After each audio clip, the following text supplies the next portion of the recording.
So a device like the Huawei Mate 30 Pro is one that a lot of people haven't covered. I have done some coverage on this device, and I gladly please go check it out, because this is a well-built smartphone. And I think in 3 months of using this device, I really like what they've brought to the table with it. You've got a display that is very vibrant, 6.53 inches. It does have a notch, but you can hide that with the right wallpaper, like this Baby Groot wallpaper you're seeing here. If you're a big fan of Baby Groot, please raise your hands up. I know he's not getting a lot of love because of Baby Yoda, but it's still a vibrant display. You look around the device, the way it's styled, the way it even just fits in the hands is really nice. There's a single power button, and that's it. Because you've got this waterfall display that really curves the edges to the side, but the touch detection is really good, and that comes into play especially with volume controls. You're going, okay, how do I turn on or lower, increase the volume? Top right or left hand side, you can double tap there to access the volume controls, and that gives you some really fluid volume action. Now, I will say they've done a lot of work improving, sending software updates, and that's fixed maybe some of the things where some people have said that it's not that easy to, go ahead and activate that. But because of the waterfall display and the fact that this device recognizes both the display as being 2, with of course the side as 1, this gives you a remappable area, and I like that fact that we have that, because when it comes to gaming, this allows you to use that as triggers. So playing games like PUBG Mobile, where of course using triggers is really important, makes sense, or Call of Duty Mobile, it makes a whole lot of sense to have that. And I like that you can remap it. It's pretty easy, it's very self-explanatory, and again, it's them using what they've done here with design. Now, it's powered by the Kirin 990 processor. You've got 8 gigs of RAM, 256. There's now a new 512 gigabyte variant. But that processor does a really good job, especially when gaming. Call of Duty Mobile, yes, some people say it's not a power-hungry device, runs really smooth. PUBG Mobile as well does a really good job and runs smooth. I had no issues, and it doesn't heat up as much as you think. I think if you want to see more of that and gaming details, I've got other videos. Definitely just hit the link and check it out. But I like the fact that combination of processor, what they're thinking to use with display, makes a whole lot of sense. Now, when you're doing all that gaming and you've got a new processor, you're thinking about battery performance. How's my battery performance weighed over time? This thing is excellent. This is the best battery performer for an Android device, period. Now, I know the new iPhone 11 Pro Max has probably one of the best. I haven't compared both of them, but I'll say it's on par with that, and it really is good. Standby time is ridiculous. If you have this device, you can go a whole day, full 24 hours, and you will be fine with your performance with this. Whether you're watching content, you're watching video on this display, and video looks really good on this, you will get really great battery life, or even if you're gaming as well. Now, speaking of that battery, Huawei has a couple of options to, of course, recharge the 4500 milliamp battery. You've got a 40-watt charger that takes about an hour and between an hour and 5 hour 10 minutes, which is great, which is really good. I think hour and 3 minutes, which is really good. I did a couple of battery charge tests, which you guys can go ahead and take a look at all of those, and shows you how well this performs. But it also has the fastest wireless charging, at least available now. And when it comes to wireless charging, a 27-watt wireless charger, which charges this device in an hour 30 minutes. That's it. That's how fast it wirelessly charges. That to me is really good. It's quite impressive. And even the reverse wireless charging is faster this time around. We did a video comparing that with the Galaxy, and the Galaxy does the Pixel 3 from 0 to 100. It wirelessly charges that in 30 minutes. We get about maybe 7%. While the Mate 30 Pro does 15%. Again, that is quite impressive. I think these are the kind of things that make the hardware really good on this device, right? And also you've got really good audio. And just take a quick listen to the sound sample here from the Mate 30 Pro.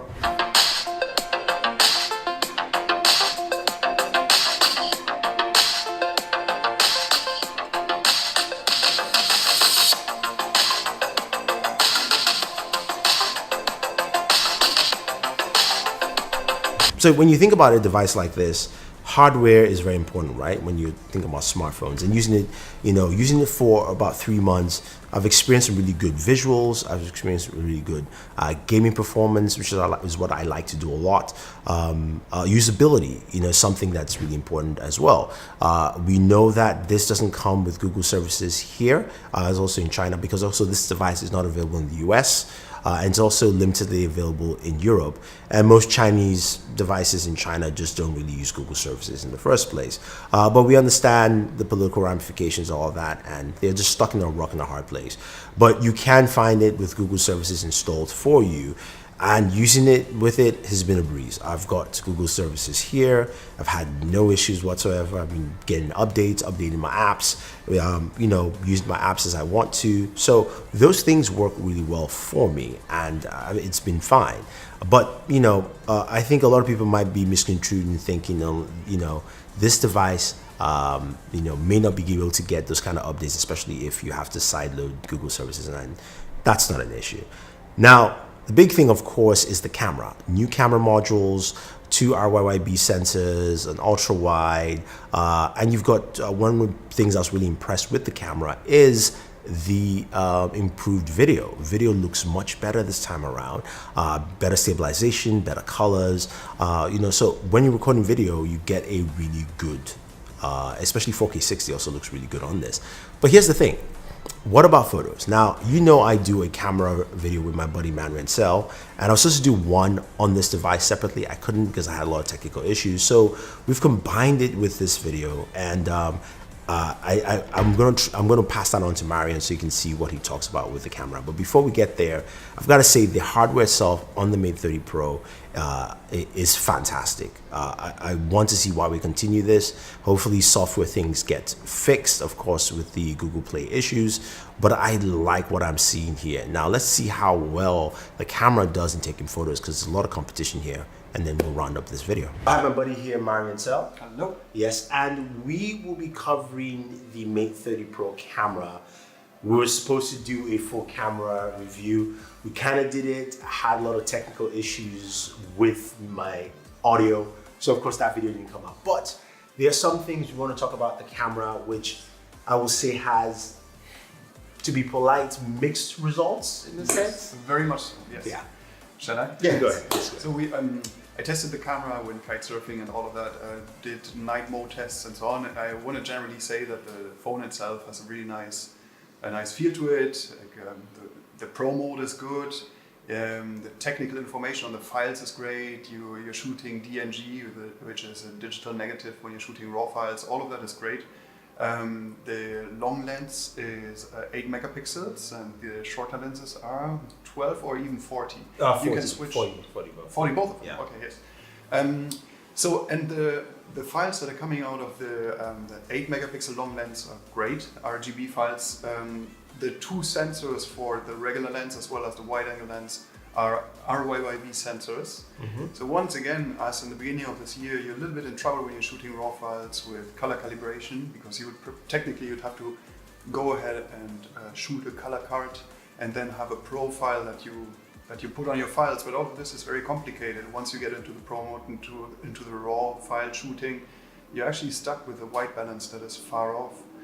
But that's not the worst problem. The worst problem is actually that the RAW files are not really RAW files. Basically what's happening is that the RYYB files are being converted into RGB files, and you get basically what they call a RAW file, RGB file.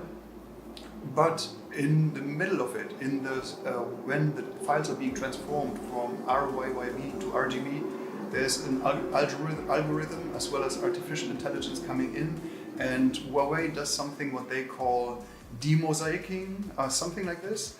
And basically what happens is that all the RAW files from those 2 lenses, except the long lenses, look really, really bad. So you zoom in and you expect pixels, as you do when you look at photographs. But in this case, you look at some sort of scenario, it looks a little bit like an oil painting already. So it's not RAW files. So you don't get RAW files out of those big sensors. Yeah. Basically, for me, when I took photos, I had fun with the phone because it has a good feel and editing is fun and all of that. But once I saw this, and once you see it, you can't unsee it. It's in all the files. basically it made the phone useless to me. Yeah, it's a bit rough on that aspect. And the funny thing is, when Marian showed me too, I started seeing it, and I was like, "Ah, come on, please! I didn't want to see this." But it's in the shots, the raw files. Now, the JPEGs, on the other hand, how would you rate the JPEGs on here? Well, the JPEGs from the RYYB sensors are the white balance is not off. Compared to the raw files you're getting, but you also have the de-interlacing or demosaicing or whatever they call it. It's also in there, so I couldn't unsee it. Once I've seen it, I couldn't unsee it. Maybe it's the future, maybe, you know, like we all get used to demosaiced files instead of grainy files. But as of right now, I'm like conservative, if you want to call it like that, but I like my grainy files, and I can't stand the files that are coming out of the Huawei, unfortunately. And I wanted to add two more things. That is, the super slow motion that the phone does is mind-blowing. You can take you just aim the phone at, for example, a fly, and then when the fly takes off... Fly? You can just aim it or a cat. Alaska here, and jumping up there. The moment the action is happening, the phone does the slow motion for you. You don't even have to click the button anymore, and it's absolutely mind-blowing. You get like... out of a half second, it translates to, I guess, 8 seconds or something like this. It's really crazy. I think it goes up to 7,000 frames per second, according to what. Yes. Well, if you pay close attention, you'll see that it's digitally enhanced, of course, but it's still impressive. You can do amazing things. Another thing that I think was important to say is that the whole thing about this demosaicing that we talked about in the quad sensor, the RYYB sensors, we hesitated to put out conspiracy theories because in the beginning we didn't really, once we saw whatever's happening in the files, we didn't really know what it was. So we reached out to Huawei, and actually Huawei responded to us and explained to us that there's this artificial intelligence algorithm that does the demosaicing whilst translating from RYYB to RGB, and they advertised it as a beneficial thing, but unfortunately for me personally, a professional perspective, it destroys the file. If you're posting social, it will look really, really nice. But we're giving this a professional review. So exactly. It's not good. Yeah. I was trying really hard to like the phone because the earlier Huawei's, they were really good comparing to Samsung, iPhone and so on. They're really up there. And now this one had a big downgrade. And I hope it's only a software thing and maybe they're go back to regular file treatment. But as of right now, yeah.